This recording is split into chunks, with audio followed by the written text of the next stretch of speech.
जब चुनाव होना है, हमारे लोग हम पे भरोसा करने आए, तो हम भला बीजेपी के साथ हम क्यों जाए। हम ये मानते हैं कि भारतीय जनता पार्टी जो है वो अजगर सांप है, उनके संपर्क में रहेंगे तो एक न एक दिन आपको निगल लेंगे। तो देश में जहाँ पे भी आप जाइए देखिए तो भारतीय जनता पार्टी का कैरेक्टर यही है कि जिनके साथ होते उन्हीं को खत्म करने का कोशिश करते हैं। तो इससे अच्छा है कि उनसे जितना दूरी बना कर रखेंगे उतना अच्छा है। जनसंघ के टाइम से लेकर अब तक तो भारतीय जनता पार्टी सिर्फ कांग्रेस को छोड़कर सभी के साथ उन्होंने गठबंधन करके सभी के साथ उन्होंने काम किया है। उनका तो यही चाल चलित्र है कि देश में जो है कैसे भी पावर में रहना है और पावर का मजा लेना है। आज वो गरीब का वोट को चोरी कर रहे हैं, आज उनको वोट को खरीदा जा रहा है। जब वोट अगर नहीं बिक रहा, वोटर समझदार हो रहा है तो विधायक को ही खरीद लेते हैं। तो ऐसे लोगों को हम लोगों को हटा के रखेंगे, तब हमारे आने वाला पीढ़ी जो है वो आजाद भारत में वो मजबूती से सर उठा के जी पाएंगे। बिहार में चुनाव के समय टिकट ना मिलने पर या मनपसंद पार्टी से लड़ने के लिए विधायकों का या नेताओं का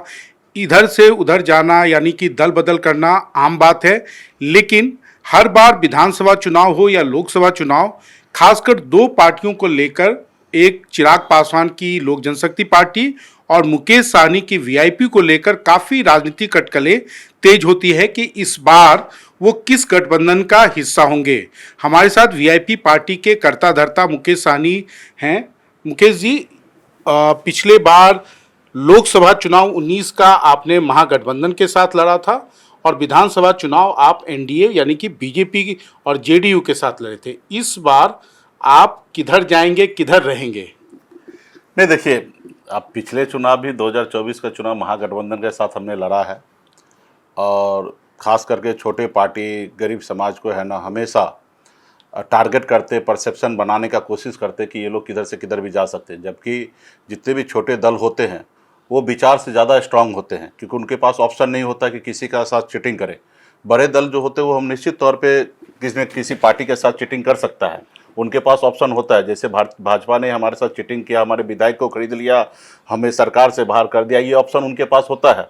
लेकिन हम जैसे छोटे पार्टी के पास ये ऑप्शन नहीं होता कि किसी बड़े दल को साथ चीटिंग करे। तो हम बिहार में मजबूती से महागठबंधन के साथ खड़े हैं और 2024 में हमने चुनाव लड़ा है और 2025 में भी मजबूती से चुनाव लड़ेंगे, क्योंकि हम यहाँ पे किसी दल के साथ चीटिंग करना मतलब मेरा लाइफ लाइन ख़त्म कर लेना, और मेरी ज़िंदगी में अपने लाइफ लाइन को ख़त्म करना तो ये असंभव वाली बातें होता है।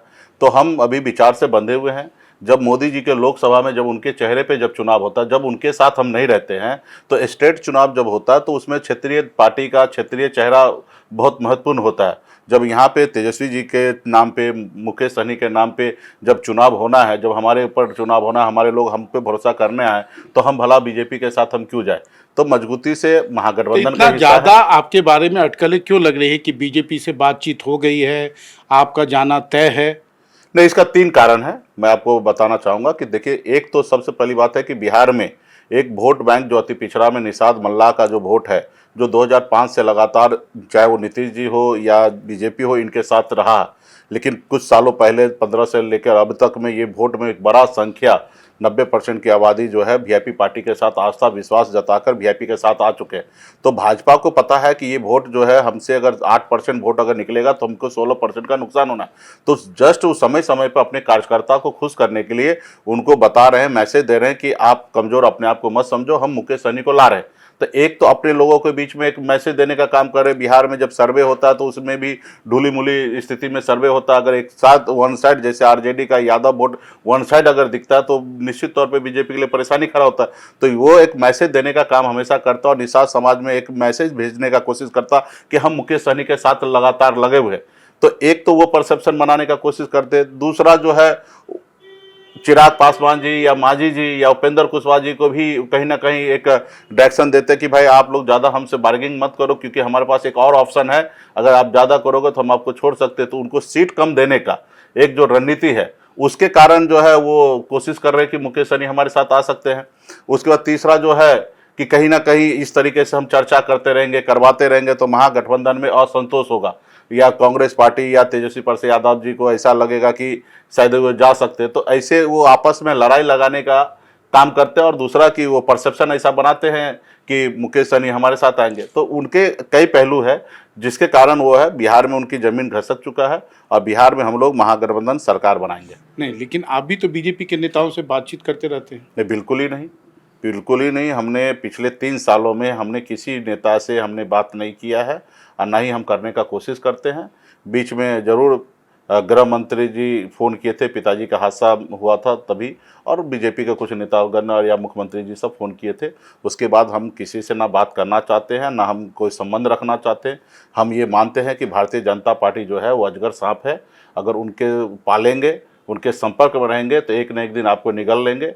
हमने इतिहास को समझा, हमने देखा कि बाला साहब ठाकरे को उंगली पकड़ के महाराष्ट्र में खड़ा हुए हैं और उस पार्टी को कैसे निगल गए हैं। नीतीश कुमार जी को उंगली पकड़ के बिहार में अपने आप को सर्वाइव किए, और नीतीश जी को आपने देखा 2020 में हनुमान करके, ऑपरेशन हनुमान करके, और नीतीश जी को कहाँ तक पहुँचा दिए। तो देश में जहाँ पे भी आप जाइए देखिए, तो भारतीय जनता पार्टी का कैरेक्टर यही है कि जिनके साथ होते उन्हीं को ख़त्म करने का कोशिश करते हैं। तो इसके लिए निश्चित तौर पे अभी हम लोग चाहेंगे कि उनसे हमेशा बच के रहें। लेकिन क्या गारंटी है कि आने वाले दिनों में चुनाव के ऐन मौके पर, जैसे पिछली बार आपने पाला बदला था, इस बार आप पाला नहीं बदलेंगे? हमने कहा ना कि हमारे पास कोई ऑप्शन नहीं होता कि हम बड़े दल हमारे सहयोगी के साथ चीटिंग करने का, क्योंकि एक बार हम चीटिंग करेंगे तो दूसरी बार हमारे पास रास्ता नहीं बचेगा, कोई भी दल हमारे साथ नहीं आएंगे। तो पिछली बार जब 2020 की बात है तो आपने देखा कि किस तरीके से मेरा सीट का घोषणा नहीं हुआ, और जो पहले से निर्धारित था डिप्टी सीएम 25 सीट का, वो घोषणा नहीं होने के कारण एन टाइम पे हमने गठबंधन से बाहर निकले और मैं मझधार में फंसा था।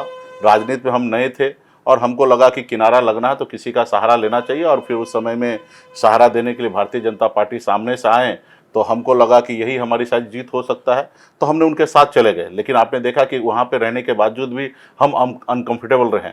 हम वहाँ पे उनके साथ रह के, मंत्री रहते हुए भी हम अपने समाज के लिए, अपने अधिकार के लिए लड़ाई लड़ रहे थे। यहाँ से लेकर उत्तर प्रदेश तक वीरांगना फूलन देवी के शहादत दिवस से लेकर सब चीज़ में हम लड़ाई लड़ते रहे, और अंततः यही हुआ कि हमारे विधायक को उन्होंने खरीद लिया, क्योंकि हमारा विचार जो है उनसे नहीं मैच होता है। अगर हमारा विचार मैच होता तो आज हम मंत्री रहते बिहार में और सरकार का हिस्सा रहते, क्योंकि हम वहाँ पे जाने के बाद भी अनकंफर्टेबल ही होते हैं। और फिर वही जो पिछली बार जो अंजाम हुआ, मेरे विधायक लेके और हमको बाहर कर दिए, जब उनको ज़रूरी था 74 विधायक बनाने का तो हमारे सहयोग लिया, और फिर वो उन्होंने हमारे 4 विधायक को भी ले लिया। तो इससे अच्छा कि उनसे जितना दूरी बना कर रखेंगे उतना अच्छा है, क्योंकि एक बार हमारे साथ गलती हो चुका है तो उसको हम दोहराने का कोशिश नहीं करेंगे। बशर्ते सभी जहाँ महागठबंधन है, एक दल के दम पे तो बिहार में सरकार बनना नहीं है, सभी दल का भागीदारी होगा, किसी का ज़्यादा होगा, किसी का कम होगा। तो यहाँ पे हमारे जितने भी गठबंधन के साथी हैं सबको एक चीज़ का सुनिश्चित करना पड़ेगा कि हिस्सेदारी, आदरणीय राहुल गांधी जी भी कहते हैं कि जिनकी जितने संख्या उतने उनको हिस्सेदारी मिलना चाहिए।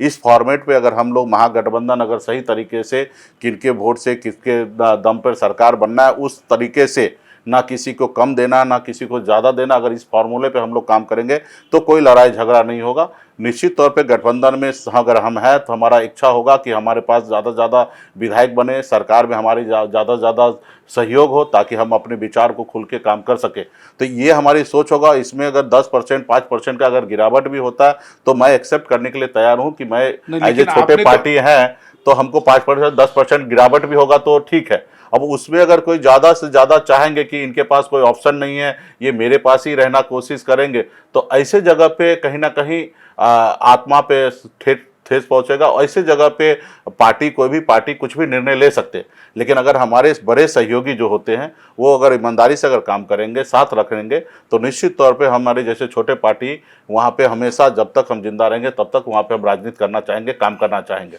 नहीं, लेकिन आपने अपने आप को अपने से घोषित कर लिया है कि मैं डिप्टी सीएम हूँ, ये कितना जायज़ है? देखिए, बिहार में 37% अति पिछड़ा समाज का वोट है, जिसका नेता कभी आदरणीय कर्पूरी ठाकुर जी होते थे, और इस 37% में एक बड़ा वोट बैंक बीन बेलदार नुनिया मलाह चाय तियर बनपर गोरी केवट, ये निषाद के 22 उपजाति जो है, ये तकरीबन 11% की संख्या है। तो निश्चित तौर पे सरकार बनना है तो सीएम बनना है, डिप्टी सीएम बनना है। तो इस ऐसे जगह पे लेफ्ट पार्टी जो है वो सरकार में आते नहीं है। अगर सीएम अगर तेजस्वी जी के पार्टी से अगर होना है, तेजस्वी जी को होना है, तो निश्चित तौर पे एक अति पिछड़ा का बेटा अगर डिप्टी सीएम होगा तो कोई हर्ज नहीं है। और इसके लिए हमारी गठबंधन के अंदर में चर्चा हो चुका है और इस पर सहमति है, इसलिए मैं बोल रहा हूँ। अगर सहमति नहीं होता तो हम नहीं बोलते। और निश्चित तौर पे 37% अगर वोट देंगे तो 37% को रिटर्न क्या मिलना चाहिए, तो रिटर्न का यही है कि ये 2 नंबर का कुर्सी जो होगा डिप्टी सीएम का, वो अति पिछड़ा को मिलना चाहिए, और इसके लिए हम काम कर रहे हैं। तो वो अति पिछड़ा का को जाना चाहिए, तो आपके अलावा भी तो कोई हो सकता है। मेरे से बेहतर अगर कोई अति पिछड़ा हमारे महागठबंधन में होगा तो मैं स्वागत करूंगा उनको वो डिप्टी सीएम का पद देने के लिए। वो कौन हो सकता है?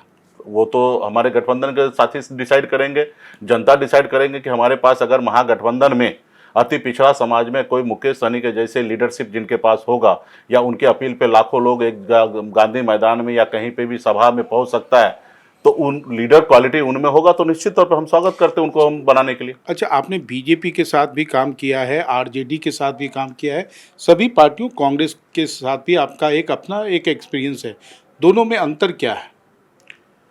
देखिए, अंतर तो स्पष्ट है कि भारतीय जनता पार्टी जो है वो विचार की राजनीति नहीं करते, उनको सिर्फ पावर के राजनीति करते हैं, सत्ता में कैसे भी रहना है।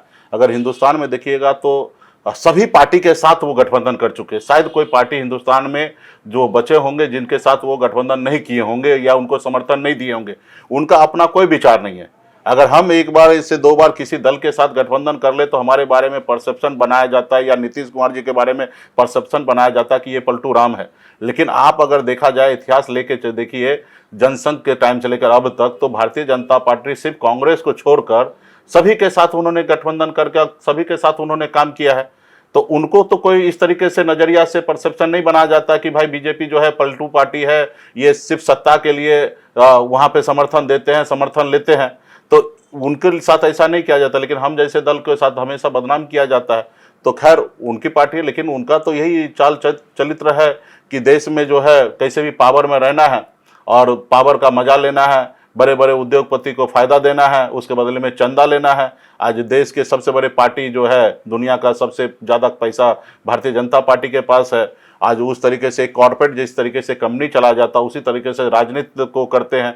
बाबा साहब भीमराव अंबेडकर जी का ये सोच नहीं था, संविधान जो बनाए उसमें गरीब को मालिक बनाया गया था, लेकिन आज वो गरीब का वोट को चोरी कर रहे हैं। आज उनको वोट को खरीदा जा रहा है। जब वोट अगर नहीं बिक रहा, वोटर समझदार हो रहा है, तो विधायक को ही खरीद लेते हैं। तो इस तरीके से जहाँ पे उनको जनता उनको वोट नहीं देना चाहते तो वहाँ वोट चोरी करके बना रहे हैं। तो ये तो कहीं ना कहीं हमारे लोकतंत्र का आत्मा पे चोट है। कहीं ना कहीं बाबा साहब भीमराव अंबेडकर जी का संविधान को दुरुपयोग किया जा रहा है। तो ऐसे लोगों को हम लोगों को हटा के रखेंगे, तब हमारे आने वाला पीढ़ी जो है वो आज़ाद भारत में वो मजबूती से सर उठा के जी पाएंगे। मुकेश जी, आप बोलते हैं अति पिछड़ा समुदाय से आते हैं, लेकिन ये भी माना जाता है कि नीतीश कुमार ने अपने 20 साल के शासन में अति पिछड़ा समुदाय के लिए हर स्तर पर काफ़ी कुछ किया है, जिसके कारण जो उसका बड़ा एक आप कह सकते हैं सहानुभूति और वोट, जो वोट का जो चंक है वो जेडीयू को जाता है। नहीं, ठीक है, आपने सही कहा कि लालू जी को हटाना था, तो बिहार में अति पिछड़ा समाज या अन्य समाज के लोगों ने नीतीश जी को समर्थन दिया। 2005 में सरकार बना और उन्होंने अच्छा काम किया। 2010 तक उन्होंने अच्छा काम किया, अपने दम पर उन्होंने बिहार में सरकार बनाया। उसके बाद अगर आप देखिएगा तो इस वोट में बहुत बड़ा गिरावट रहा। 2020 में लालू जी के दम पे सरकार बना, ना ही कि नीतीश जी के दम पे सरकार बना। वो एक परिस्थिति ऐसा बना जो बिहार में मुख्यमंत्री नीतीश जी बने थे। या 2020 में भी आप देखिएगा तो बहुत कांटे की लड़ाई रहा, 37% वोट पे वो अटक गए, जबकि वहाँ पे वीआईपी पार्टी का वोट रहने के बाद भी सिर्फ मात्र 12,000 का डिफरेंस रहा। और वहाँ पे जैसे तैसे सरकार बनाया गया, ठीक है। वहाँ पे भी 42 विधायक पे सरकार बनाए हैं, वो अनुकंपा पे सरकार बना है, ठीक है। परिस्थिति ऐसा बना कि सरकार बना है। तो नीतीश जी का अभी अस्वस्थ हो चुके हैं, और निश्चित तौर पे वो स्वस्थ होते तो हमारे लिए एक चैलेंज होता, लेकिन अस्वस्थ हो चुका है। खास करके गांव में पिछड़ा, अति पिछड़ा जो दलित समाज का जो वोट है वो नीतीश कुमार की ओर देख रहे थे कि उनको लग रहा था कि यहाँ पे हमको संरक्षण मिलेगा। लेकिन अभी सबको पता हो गया कि नीतीश कुमार जी अस्वस्थ हो चुके हैं। अभी बिहार में नीतीश कुमार जी का कुछ ज़्यादा अभी भी नहीं चल रहा, और सरकार बनने का तो बाद तो बिल्कुल ही नहीं चलना है। तो ऐसे जगह पे अति पिछड़ा जो है वो मूलतः जहां से पहले से निकले हैं, आरजेडी के साथ, कांग्रेस के साथ, आरजेडी के साथ वहां पे अभी जाएंगे। आरजेडी के साथ वो उतना कंफर्टेबल तो नहीं होता है, उसको वोट ट्रांसफर कराना आरजेडी को, खासकर उसके यादव कैंडिडेट को, उतना आसान तो नहीं होता है। नहीं, ठीक है, हमारे पास जो वोट बैंक है उसमें हमको बहुत ज़्यादा वोट की आवश्यकता नहीं है। और हमको अगर इस अति पिछड़ा में से अगर 50% भी वोट अगर मिल जाता है तो हमको सरकार 200 सीट के साथ बनना है। तो हम प्रयासरत हैं। अभी हम लोग जैसे हमारे निषाद समाज के 22 उपजाति हैं, इसमें कैसे ज़्यादा से ज़्यादा लोगों को हम लोग टिकट दें।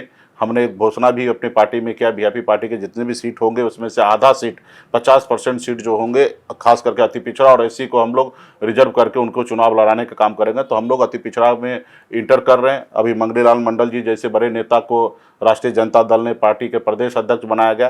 तो हम लोग अपील कर रहे हैं, कोशिश कर रहे हैं कि अति पिछड़ा समाज जो हमारे साथ लालू जी के साथ स्टार्टिंग में जुड़े हुए थे, जिनको जीन कहा जाता था, वो पुनः कैसे घर वापसी करे, उसके लिए हम लोग प्रयास कर रहे हैं। और हर संभव हमारे गठबंधन में ज़्यादा से ज़्यादा अति पिछड़ा समाज को हम लोग टिकट देने का काम करेंगे।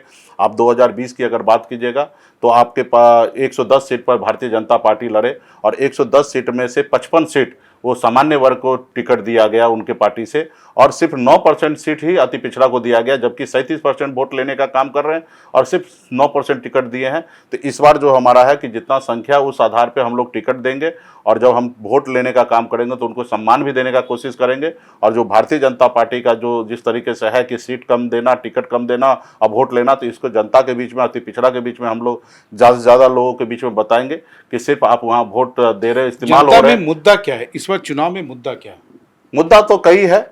जैसे देखिए कि अब नीतीश कुमार अस्वस्थ हो चुका है, बिहार में लॉ एंड ऑर्डर जो है एकदम खराब हो चुका है, अफसर जो है अपने आप को सीएम मान रहे हैं, कोई किसी का नहीं सुन रहा। हर जगह पे, गांव लेवल पे, नीचे लेवल पे, सीओ लेवल पे, बीडीओ लेवल पे करप्शन बहुत बढ़ चुका है। हमारे अपने ज़मीन का मोटेशन करने के लिए जाना है तो 25-50 हज़ार रुपया देना पड़ता है और उसके लिए महीना, 2 महीना, 3 महीना तक धक्का खाना पड़ता है। तो सबसे बड़ा जो होगा वो करप्शन का जो है।